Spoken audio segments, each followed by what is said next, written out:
presents Conquest Demo Day 2022.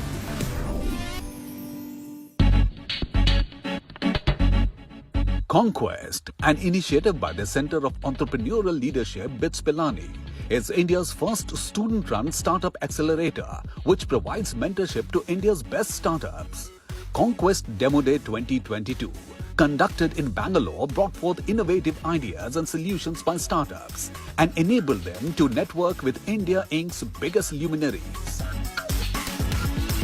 BITS Pilani has been on a forefront in the entrepreneurship segment, and I'm very happy to say that the Center for Entrepreneurship Leadership, which is actually the leading this Conquest event, which is a student-driven event, and the BITS Pilani has been always providing the platform to get into the new subject area like new venture creations through which the students are getting benefited, and creates an ecosystem where they are able to have their own ideas and innovations, which can become an integral part of the future startups.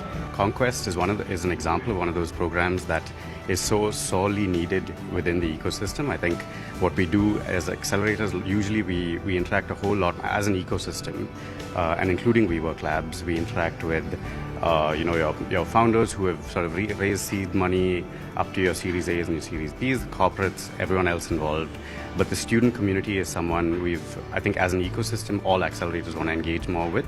And I think BITS Pilani and Conquest have been doing this incredibly well for a few years. This is the first time we partnered in such a deep way with them. This kind of a conduit to the startup ecosystem from the talent community, most of which come from the student community, is so critical to actually help this ecosystem grow as a whole.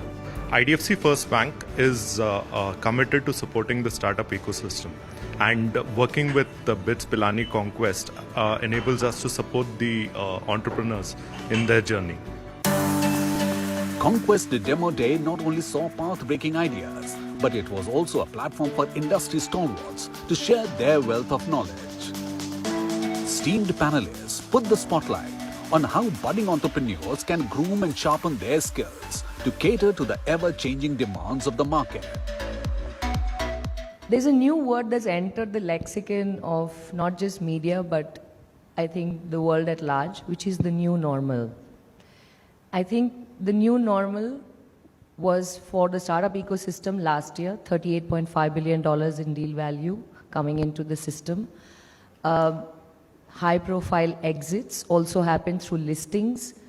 And therein comes another new normal in 2022, which is a reality check. I'm really looking forward to this. So we'll start the conversation. We'll dive straight in with the founders side.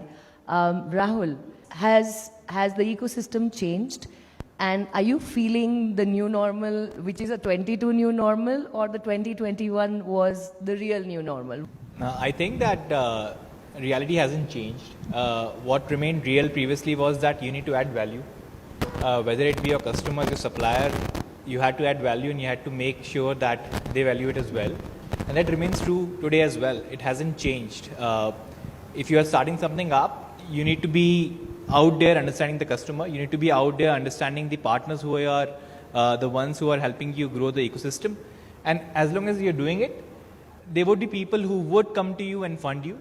Raghu, what about you? I mean, you're a serial entrepreneur almost, and you've had various iterations. See, I think the only reality is the cycle. There are ups and downs. That's the only reality, right? And 21 could have been probably an up, right? And I've seen 2 or 3 such kind of cycles. So because of which I understand the euphoria that was associated with 2021. And what has really happened, right? And it's not that 2022 is bad, all right? Probably during the upcycle, there are 100 VCs chasing 50 companies, right? But in a down cycle, what I witnessed is 30 VCs are going to chase 10 good companies. The question for most of the founders is, are you a part of that 10? So I don't think so. There is a complete standstill that really happens. That's interesting. It's time to turn left. And the optimism that our 2 founders here have, which is very inspiring and very positive. But Shama, what's the reality check? What are you seeing as far as the marketplace is concerned? I think this is the right time for our economy to go through some changes. What is the new normal? I don't know. I think in a startup world, I don't know if anybody sitting here would want to have a very static new normal, because that's the fun of being in this industry. I think any idea, even today, if it disrupts the status quo, is going to get good funding. I think the investors should be cautious if they are not. The businesses are only run with one perspective, run for profit.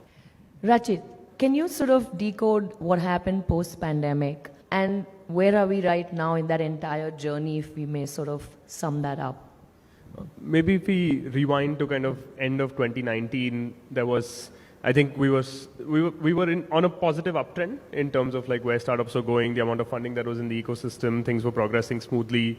Obviously, March 2020, things came to a grinding halt. There was almost most VCs kind of paused and said, let's see what happens. And everything just went to kind of a wait and watch mode to see what happens. There was a lockdown. And then suddenly, as things opened up again, there was a huge kind of, it went from one side to the other in terms of digital transactions, consumers coming online, because there were no options in many ways. And so everybody thought that's the way that it's going to be forever. And it went from wait and watch and no funding happening or nothing happening in the startup ecosystem to the other extreme, which was that everything is going to be even better than it was before because everyone's coming online in larger and larger numbers.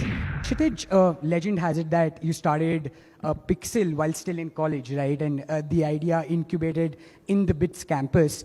Why don't you tell us that, considering space tech can become a technical sort of a field, right? How do you go from a group of individuals who are fascinated and curious about an idea to a group of founders who take that idea to a startup, right? I would love to know about that from you.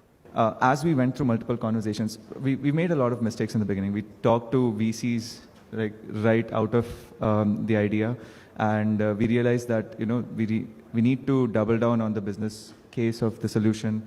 Okay, fine, we have a unique payload we're trying to build for space. Who is the market for this? So talking to the right kind of people, understanding that there is a customer for something, because people cannot sponsor something like this. You have to build a business case, you have to understand the market. And I think that was the shift that we went through our third year, fourth year in college. But it's been interesting. I think a lot of it is also about storytelling. So once you're able to link your final destination, your vision, to a story, when there is a business case to it, when there is a lot of pride as well in terms of building for space, you're able to attract the right kind of people as well. So finding the right kind of team members, investors, just came as the story went ahead. I think moving to Sumit, right, I would love to know from you, Sumit, that when it comes to fintech, right, we've seen that it is a fluctuating market impacted by external forces. I don't want to go into the regulation side of things, but as budding founders in the audience, the question that how do you deal with external forces in a market which seems relatively large, how do you do that as a founder? I would love to know that from you. Honestly, when I came to fintech, within the first 1 year, I realized there are way too many external forces. Everything from regulation to multiple other changing dynamics. And one thing I began to realize that ambiguity had to become your best friend. And in fact, the first thing I tell to every new joinee right now is that, if you can't handle ambiguity, like don't join Fi or, previously Google Pay in that sense. And the way you solve that from a founder lens or an entrepreneur lens is understanding both where the market trends are going, what's going to happen, what's the probability, but in many times keeping a plan B and plan C ready.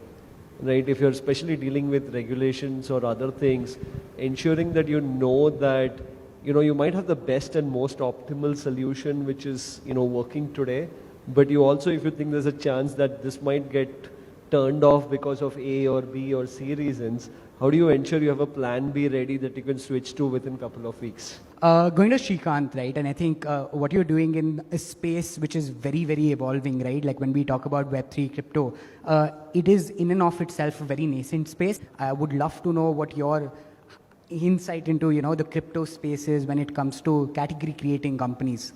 2017 is when I think a lot of people kind of came to know about crypto and blockchain, at least in countries like India. And what had happened was a lot of developers started building in, and that was also the time when we wanted to do something. But then that was a time which is kind of rigged with a lot of companies and founders who are just trying to, one is the struggle that they faced in terms of, not able to understand what this new technology is, the lack of documentation back then. But more importantly, because the market was booming and there's a lot of speculation around, a lot of people just jumped in maybe for wrong reasons. And we thought it's probably not the right time for us to jump in at that point in time. CoinSwitch Kuber's co-founder and CEO, Mr. Ashish Singhal, elucidated India's key to success in the 21st century. He also praised India's youth and their growing interest towards startups and making them great entrepreneurs. Crypto is around the world, so I travel across countries, and where people ask me, what is India's right to succeed in the 21st century, right? And the answer is right here. It's talent, right? India's youth today is not looking it's not a bad thing that they're not looking to work in an MNC, but to create multinational companies of their own and create that impact, right? And that is our power. And that is why I personally believe that India would dominate the 21st century. Our idea of being the services nation has moved on to product nation, and now we are the leaders in entrepreneurship as well. Conquest Demo Day 2022 was an amalgamation of all things innovative and inspiring. The 7-week rigorous journey of selecting the best startups had finally come to an end. Right from the inception phase to the demo day itself, startups went through multiple rounds of mentoring and accelerator programs. They were divided into 3 slots. The first slot featured 6 startups from the Pan-India track. Second slot featured 3 startups from Pan-India track and 2 startups in the Bitsian track. Finally, we saw 4 startups in the Web3 track. Let's take a quick look at some of the pitches. Our telematics also include features such as anti-theft with an option given to the rider to lock the vehicle remotely in both modes. Fall alert allows help to rush to the rider in case of any exigencies. Most important, we offer rider real-time health diagnosis of the vehicle to tide over technology risk while ensuring auditable trail of cost and carbon saved. The result of this demand-supply gap is that services are becoming inaccessible and unaffordable for most parents and their children. Now, what are the current options they have? There are some national institutes in India, but of course there are only about 10 to 20 of those in the entire country. They focus mainly on assessments but don't have the bandwidth for interventions, right? The second option is child development centers, which are your neighborhood clinics and where all of these different kinds of therapists would be available. But it's a very inconvenient thing. They're only in the cities. Even in the cities, you can't find these clinics within 5-kilometer radius. So it's a very inconvenient and expensive sort of option for the parents. And last, of course, is individual therapists, but it's a very unorganized, and discovery is a problem itself in that, right? So the current system leaves parents in a very bad shape. India is our test market. Our primary market is US, where initial 2 years we are targeting Indian diaspora, which is about 944K well-to-do households. And then third year onwards, we can target the complete US market, which is about 43 million well-to-do households. In fact, we already have the hardware in place, and with the recipe creation app, we can create 2 to 3 recipes, and then that's where our journey from Indian diaspora to US consumers become very smooth. Our solution is essentially a smart contract. This smart contract developer can use using our SDK and APIs, and they can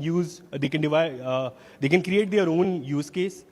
They can choose user role assignment function. They can expire time by time, and as well as use base, and they can create their use case. It can be lend, rent, token access. Because अब teacher को भी कम time spend करना है. So we are solving a massive inefficiency in one of the world's largest industries, and time reduction and cost reduction is a byproduct of that.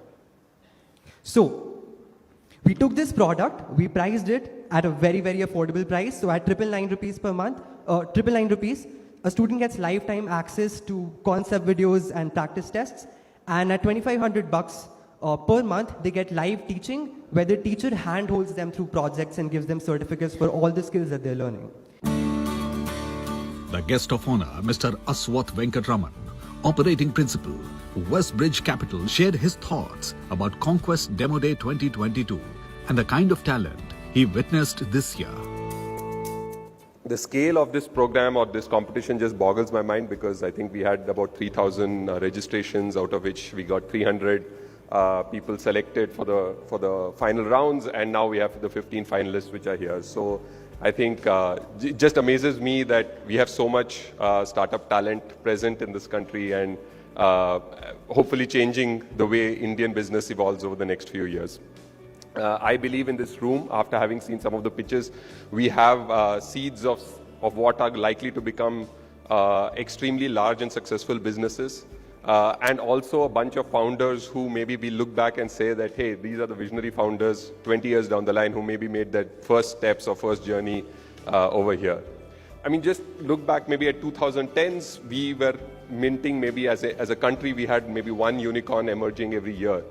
And in 2021, we had 44 unicorns emerge in India. That's like one unicorn per week. So we have gone from being a country of one unicorn per year in 2010 to one unicorn per week in 2021.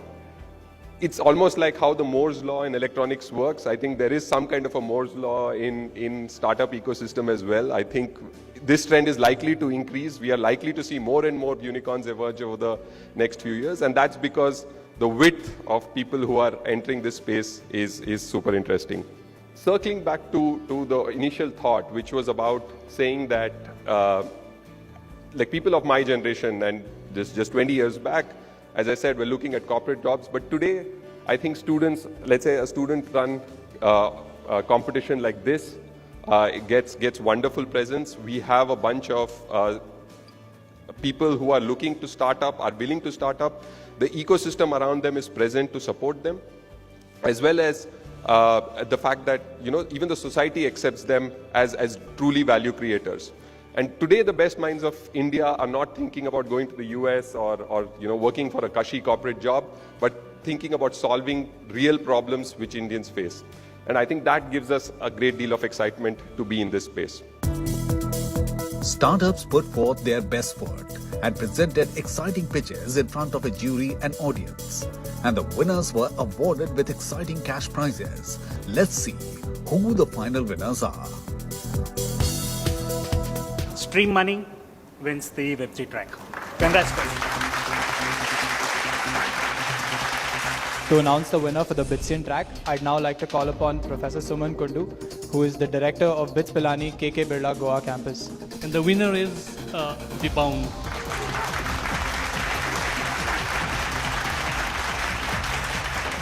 I'd now like to call upon our guest of honor, Mr. Ashwath Venkatraman, for the announcements of the runners-up and the winners for the Pan-India track of Conquest 2022. So the runner-up for Conquest 22 for Pan-India track is Daffodil Health.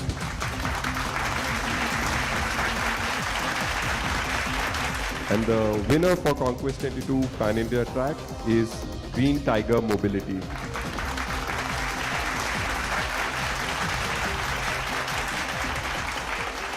The first thought that come to our mind that this is one step closer towards our dream of green and affordable mobility for everyone. That's the game that we are actually trying to work with in the market. And this win at Conquest brings us one step closer to it. The kind of connects, the kind of networking which has happened here is amazing. It's phenomenal. So it's not only about, you know, Green Tiger winning, it's about the entire cohort of Conquest 22 winning. So thank you. We were not expecting any of this to happen actually, because the last few days were a complete roller coaster. We did not have a room to live in. Our office was screwed up. We were almost sleeping in the office for like around 24 to 48 hours, I believe. Yeah. So it was a complete roller coaster, and like things were going downhill. So we thought this would go downhill as well, but look where we are. Yeah, so I would say that insights from the people who have been working with us has been quite meaningful to us. We have enhanced our pitch, our deck, our product as well along the way, and now if I look back, it seems that we were quite naive when we started this, and we have developed a lot on top of the feedback that we are receiving. So it has been amazing for us. This is a result of what we have been, right? Because our mentors contributed a lot to the pitch as well. Conquest Demo Day 2022 was a huge success with all its sponsors from Westbridge Capital, IDFC First Bank, Ernst & Young, Soul Razor, Concise Labs, WeWork Labs, and Aditya Birla Ventures playing a huge role in making ideas meet resources and dreams becoming a reality.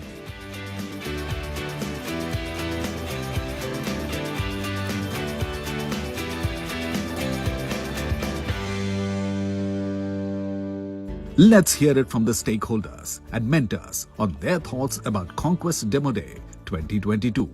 I think this is amazing to have an event like this, especially hosted by one of the premier academia in the country. I think India as an economy is going through a very different stage right now, wherein we are seeing coming up of new startups. That's the right way, wherein we promote innovation in the country at large for the right set of growth potential that India possesses for future, for the world overall. So it has been a great event. I've been here the whole day. It has been a great event. The good ideas coming through many thousands of total startups, out of which about 15 of those startups coming in for the final round.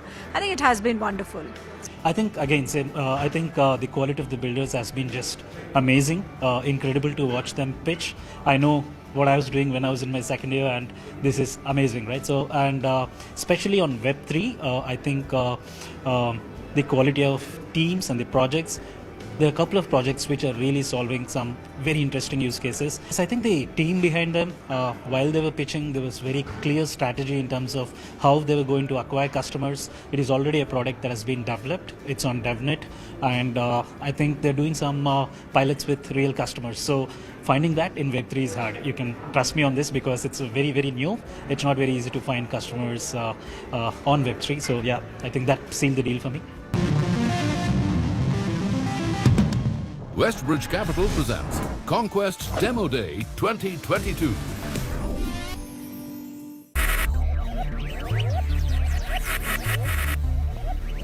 Focus, ideate, innovate, enable.